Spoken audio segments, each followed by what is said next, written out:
Hey, welcome! Have you ever really stopped to wonder what a biblical prophet actually was? I mean, forget all the movie stereotypes you've seen, the mystics on a mountaintop.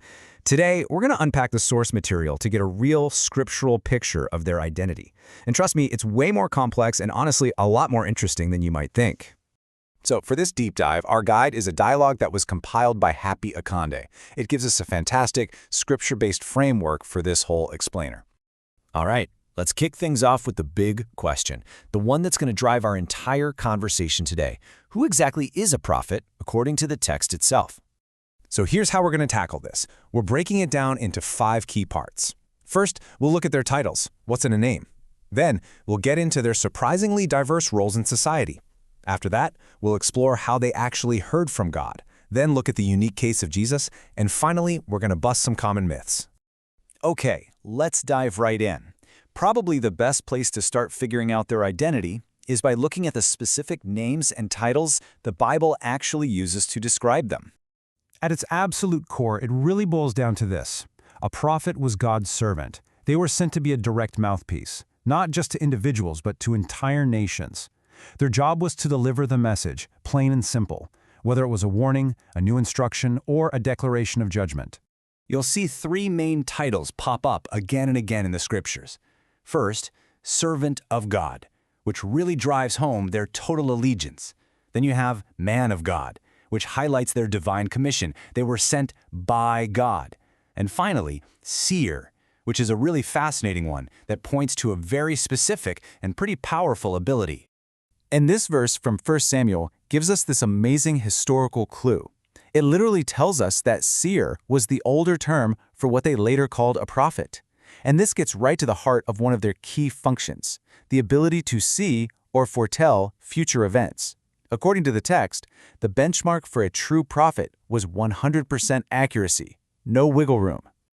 So, if the title, seer, points to their spiritual gift, our next section shows that their influence didn't stop there. Not even close. Prophets were deeply woven into their societies, and they held positions of power and influence in some pretty surprising areas. I mean, just look at the variety here on this table.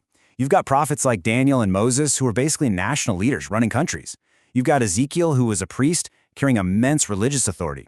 And then you even have David, Asaph, and Heman as famous musicians and songwriters. And of course, in the New Testament, guys like Judas and Silas were key preachers. So clearly, you couldn't box them into just one role. Now, when we fast forward to the New Testament, their purpose gets really laser-focused within the church community. Their preaching was all about building people up, to exhort them, to confirm and strengthen their faith, to edify them, to bring comfort, and ultimately to help perfect the saints for ministry work. Okay, this is a huge question, right? If they were God's mouthpiece, then how did they actually get the message? I mean, how did they hear from God? Well, the source outlines this really fascinating range of methods. It wasn't just one thing. On one hand, you had this supernatural stuff, like visions and dreams, or even direct, audible conversations. But it also came through more practical, grounded methods, like a strong inner voice, deep study of existing scripture, and of course, through intense prayer and fasting. And check this out. This verse from Numbers is basically God laying out the ground rules himself. He states very clearly that visions and dreams would be the primary supernatural ways he would make himself known to his prophets. So we've seen that prophets could be kings, priests, and seers. But the scriptures point to one figure who doesn't just hold one of these roles, but uniquely embodies all of them, all at once, in perfect harmony. And that figure is, of course, Jesus Christ. He's presented in the text as the ultimate fulfillment of these 3 key offices: the final prophet, the great high priest, and the king of all kings.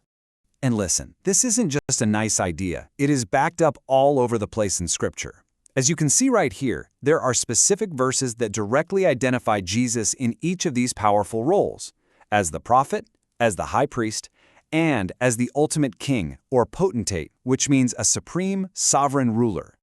All right, for our last section, let's have a little fun and tackle a few common modern ideas about prophets. It's time to separate our cultural myths from the scriptural reality. So here's the deal. A lot of the pictures we have in our heads, they just don't have a scriptural basis. The idea that prophets always wore white robes or built their churches near water, it's not in there. And what about the idea that all prophets had to be great miracle workers? Well, the text is clear that John the Baptist, one of the greatest prophets ever, performed no miracles at all. They weren't self-proclaimed mystics. They were just integrated members and preachers in their faith communities. And just to challenge our assumptions one last time, how about this little fact? The very first person in the Bible to be explicitly called a prophet wasn't Moses or Elijah, it was Abraham. Now that fact alone should make us want to reshape our views based on what the scriptures actually say. And that really brings us right back to the heart of this entire explainer. We've seen how the Bible itself defines a prophet, their titles, their diverse roles, their purpose. So the final question I want to leave you with is a personal one. When it comes to this and other biblical concepts, are you letting the Word shape your definitions? Thanks for joining me.